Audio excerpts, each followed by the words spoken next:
Your mind will explode in this video. Is anybody still watching? Alright, so,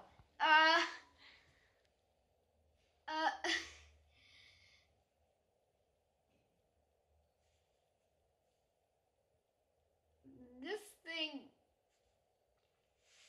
is a second part in a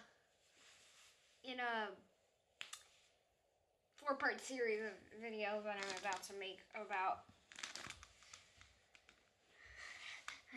well, we're going from that to indescribable numbers, but alright, so here we're gonna have to introduce what's called the super task. The super task. The super task, so, maybe that's not the real name, by the way.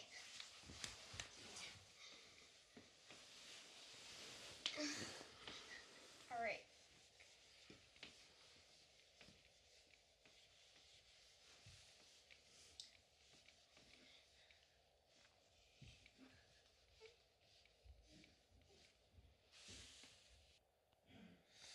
Alright, so, here we go. So, super task. Alright, what is it? So, I'm gonna draw a line like this. Now, I'm gonna draw a smaller line like this.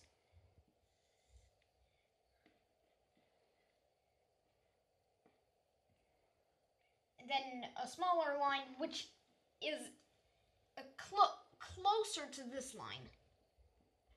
And then a smaller line again. And again. And so on. And it's getting closer and closer and closer. But now, because these lines are getting smaller and smaller, they're actually getting closer and closer to a single point.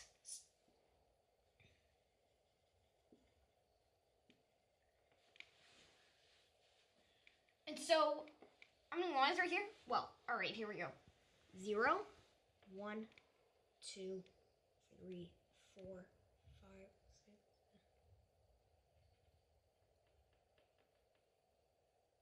6.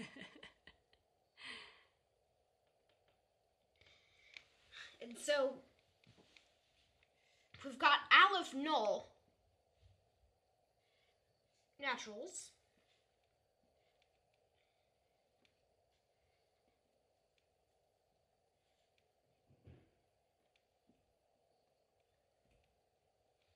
Which means that there are infinitely many.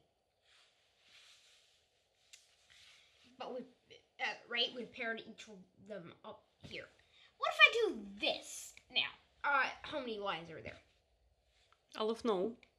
Yes, that's correct. No plus 1. So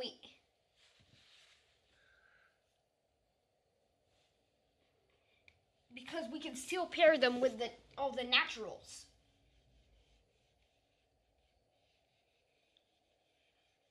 Pair them off, so.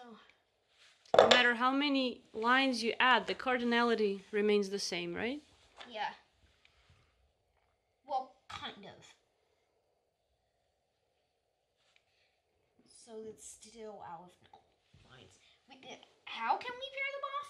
Well, we can just go 0. Then here we go. 1, 2, 3,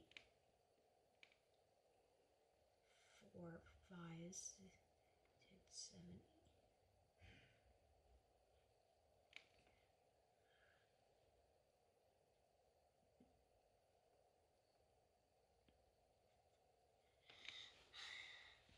And so on. So now we got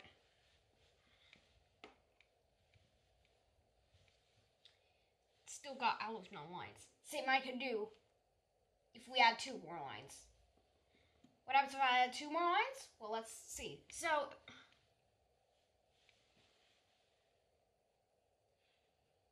we can pair this one with 0 and then this one with 1 and then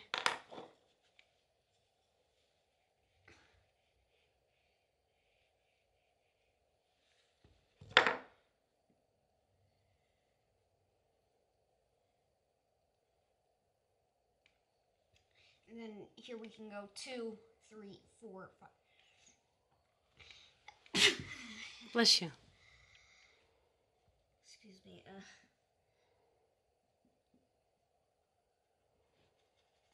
Alright, so, yeah. I can even add 3 more, and it will still work. 4 more. Even if I add another infinite amount of lines.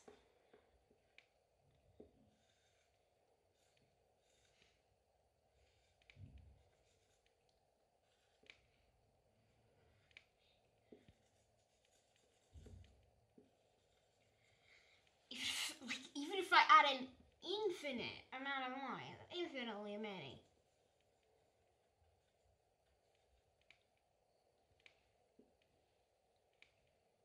We can still pair them up with the naturals. So even if you add another Aleph null. Yeah. How many lines are there now? Still Aleph null, right? Yeah.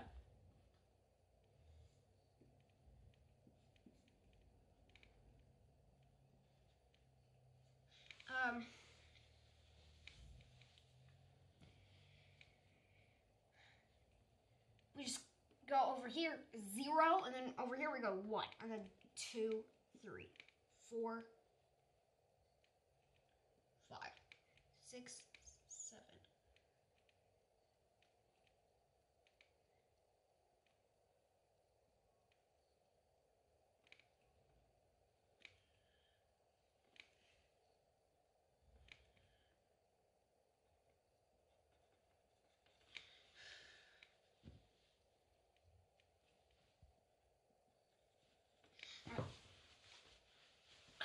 So, we can just...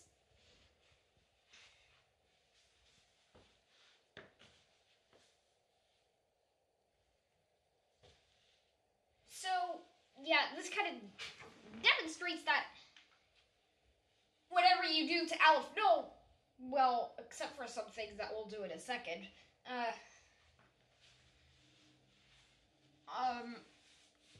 will still leave you with Aleph null. So...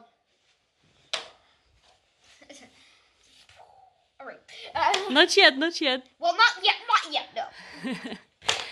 My head is still alive and talking. Alright, now. Let's go back to this thing. Oh, this actually makes a point that we not only have the even numbers in 1, but we kind of still have enough. So you can even pair off less than the naturals. Yeah, that's funny. So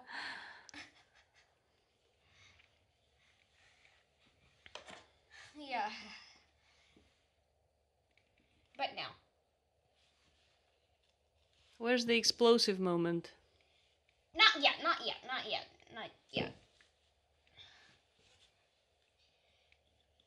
Alright, so here we go. So if we go 0, 1, 2, 3, 4, 5.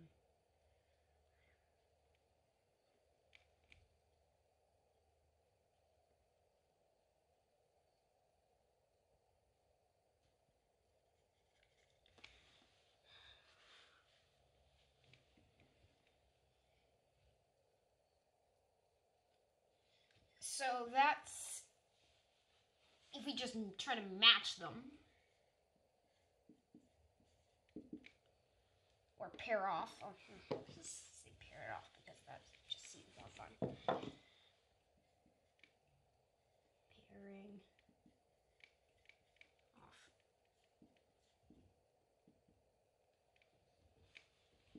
What if we insist on labeling them labeling them from left to right?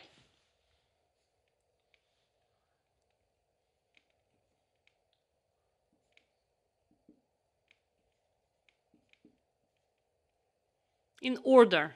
Yeah. I don't have enough space, actually. Alright. Label in order.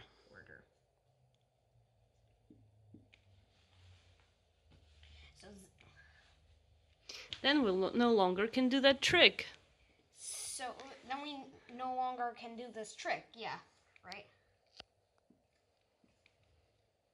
So we have to start here. 0, 1, 2, 3, 4, 5, 6.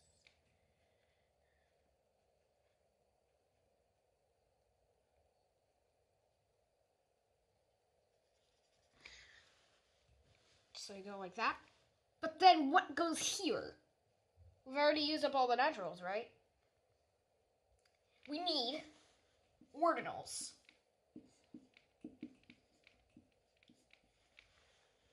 Alice Null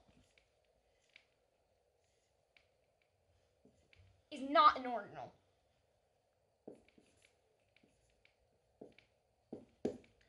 It's a cardinal. Yeah. It describes how many things. And what do the ordinals describe? They are, yeah.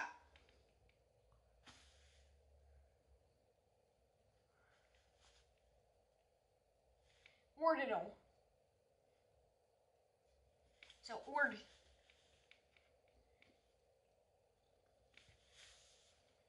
like order. They describe the order. And ordinal. So, order type.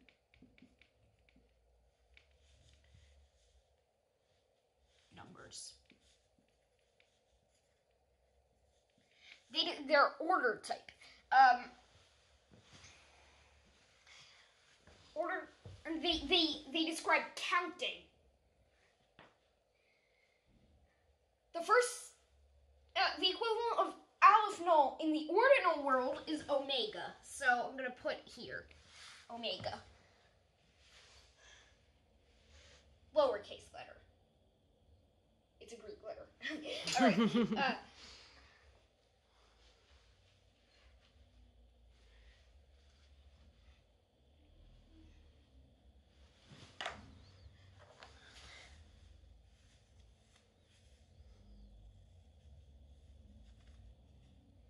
So, they're order type numbers.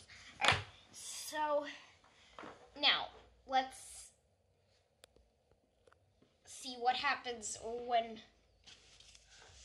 we try to go further.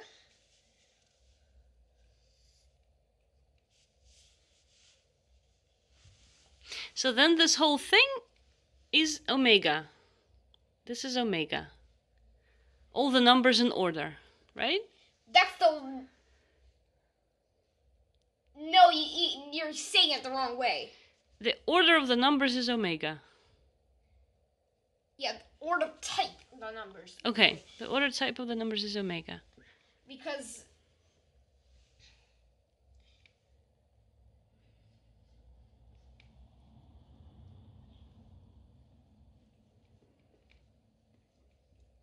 Alright, so if I add this in, I'm going to remove the pairing off section because that's not really necessary right now.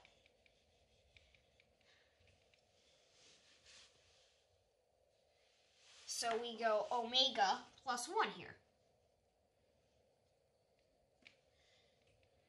Omega plus Yeah, 1 another is one. this Then we go plus omega this, plus 2.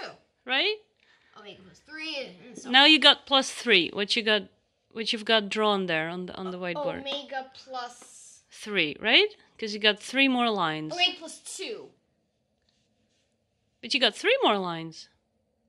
Well, kind of, but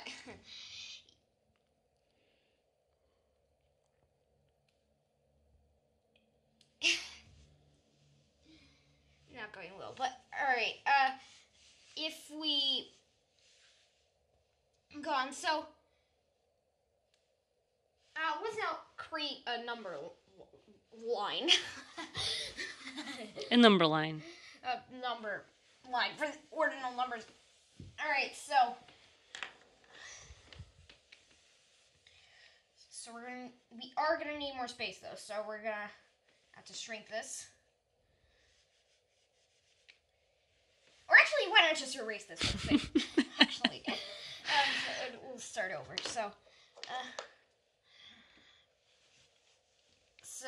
we start here. It's, our number line is gonna go on pretty long, so great. So we're gonna go 0, and actually the finite ordinals are the same as the finite cardinals, so we're gonna put 0 here. Next, we're gonna do 1, 1. The top row are the 2, cardinals, 2. and the bottom row are the ordinals. 3, 3. Right? 4, 4, 5, 5, 6, 6. Well, we can't see anything anymore anyway. Is it right that the top row are the cardinals? Yep. Okay. And so on. So now we are going to draw a separator here, because now we reach Aleph null. So Aleph null, and then this is omega. Now omega plus 1 doesn't actually correspond to any to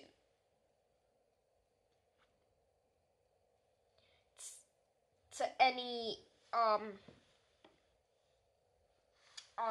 cardinal, so because then only it has to be Aleph null plus 1, but that is just Aleph null. So now arithmetic with ordinals, I just want to, as a quick side note, arithmetic with ordinals is quite not really simple. So if we go, if we have something like 2 plus 3, that would be 3 plus 2. But omega plus 1 is not the same as 1 plus omega. Is not the same as 1 plus omega, that's right.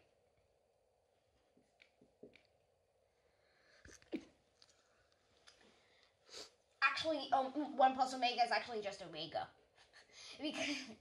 because, well, try to go back to our lines and place a line before our small science collection instead of after it.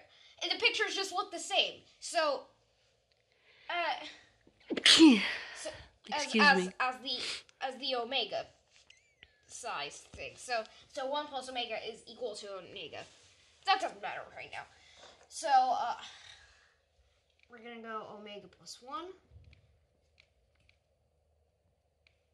Omega plus 2.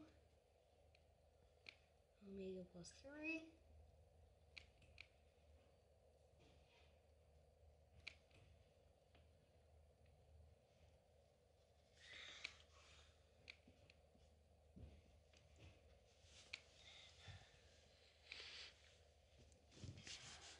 Alright. But this is where we... Wait. Where... We're using ordinals to describe order type.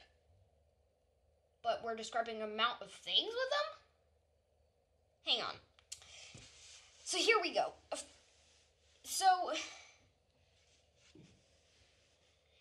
Now we thought that this were the cardinals. These were the cardinals, but then we followed it with something. That doesn't make any sense, but can we do that? Well, of course we can. This is just mathematics, right? So, this I mean, it's mathematics. We're not relying on what the universes gave us. We're not having making predictions and the universe would be the same if even though we are in it, but it turns out that we're creating this universe ourselves. So I thought you believed that mathematics existed, even outside of our minds. And now you're saying that you were creating it. Yeah, but... Yeah, we can use stuff, mathematics in the real world. So it's hard, whether we're discovering things or inventing things, it's kind of not so easy to say, but, because if we go like this, beyond the finite numbers, which are just crumpled in here, are our understanding of our universe just breaks down, and our universe for now we haven't discovered any way that the universe can show us infinities, but it certainly is possible. But now this is where we get to bring in axioms.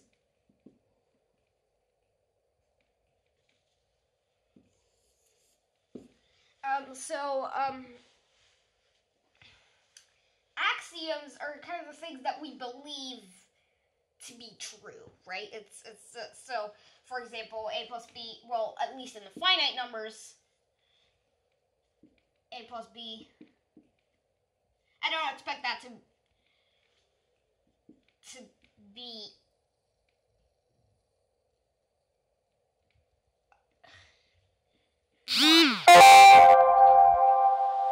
expect that to not be equivalent with b plus a, right? A plus b equals b plus a. Or for example, if a equals b, then b equals a, right? So yeah. So we've got axioms. Now the 7 kind of axioms for doing mathematics were posted, but by one person who I don't know the name, but hang on. This thing. Now the axiom of infinity says that one infinite set. All right, this is where I get to bring the sets back. All right, what infinite set exists? The set of all natural numbers and no others. Okay. The cardinal numbers. Set of all natural numbers. Well, cardinal and ordinal type, but okay. But no others. But then we've reached another ceiling, right? We've reached something that our axioms contradict. So, right? Because the axiom tells us that only this infinite set exists. But then, wait, we've got another one, right?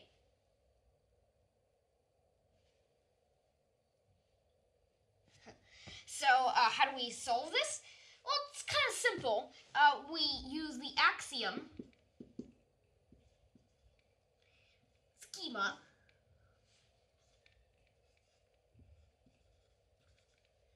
of replacement here.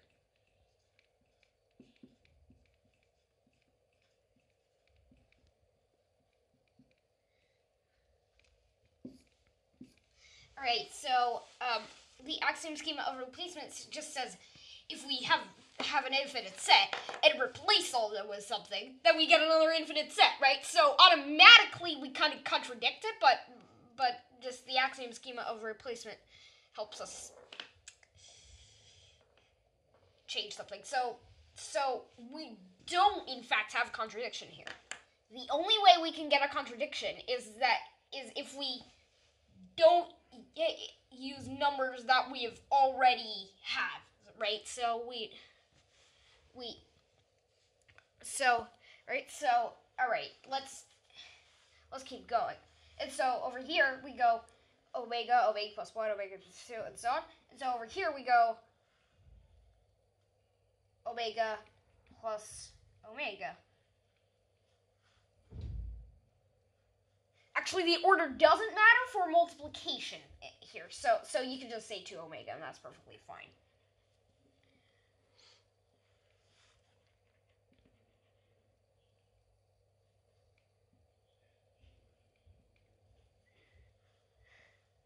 And then you want to go further.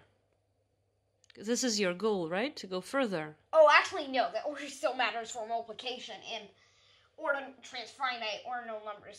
So we've got to be careful here. So we got to say omega 2, except that doesn't make sense. You have to use the old school multiplication sign. So,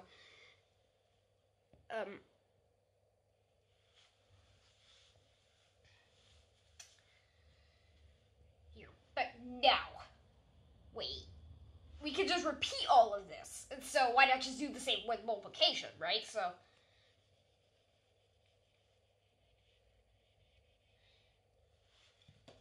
and so let's see what we're gonna get. Omega times 2. Omega times 3. Omega times 4.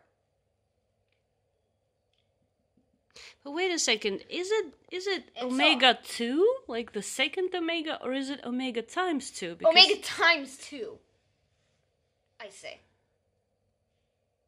Alright, so now over here we got omega squared, right? So, yeah. Yeah. And wait, we can... why not just do the same with powers? And then we get omega squared, omega cubed, and so on.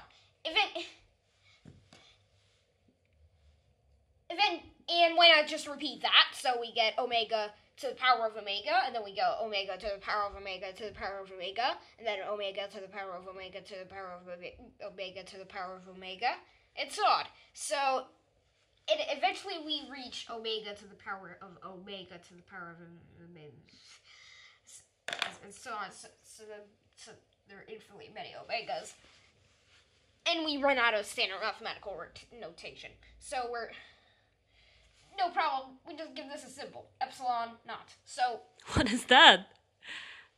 Dun dun dun dun. But and so we continue from here. But what is epsilon? Is it an ordinal number? Yeah. And but it actually doesn't really... What does that stand for? When you run out of omegas? When you run out of standard mathematical notation, when you do this for... But you can use the arrow notation. Yeah, you can use arrow notation, but that's not really standard. Oh, really? I didn't know that. Mathematical notation. Okay. Although you can use tetration notation, which is like... I have no idea what that is. Superscript omega, which is just like omega double arrow omega, but...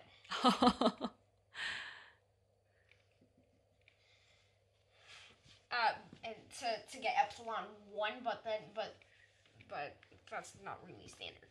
But now, we can do this for an infinite amount of time, right? So, if we use orbitals, but, yeah, so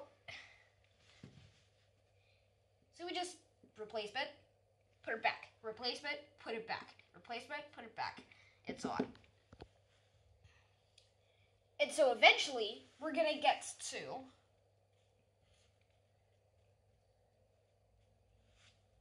something that's after all of this, right? If we get something that's after all of this, then we get a bigger ordinal. And this is where we're gonna end this video. Sorry, getting quite long, but we're gonna get omega 1. Oh, now we get omega 1. Because I was wondering whether we ever get omega 1. And now this actually corresponds to a cardinal because if it corresponds to this cardinal too, as well as these, then it would be somewhere in here, right? But it's not. So we have a new cardinal that we're calling Aleph 1. But wait a second, that's like a new infinity? Or a new set? How should I look at it? This is omega another 1. cardinal. Yeah, this is another infinity. All of the stuff that we've got all along, when we were doing this, were infinities. We've already produced infinitely many ordinal infinities, right? So, yeah. You could actually also produce infinitely many cardinal infinities, as we'll find out in the next video.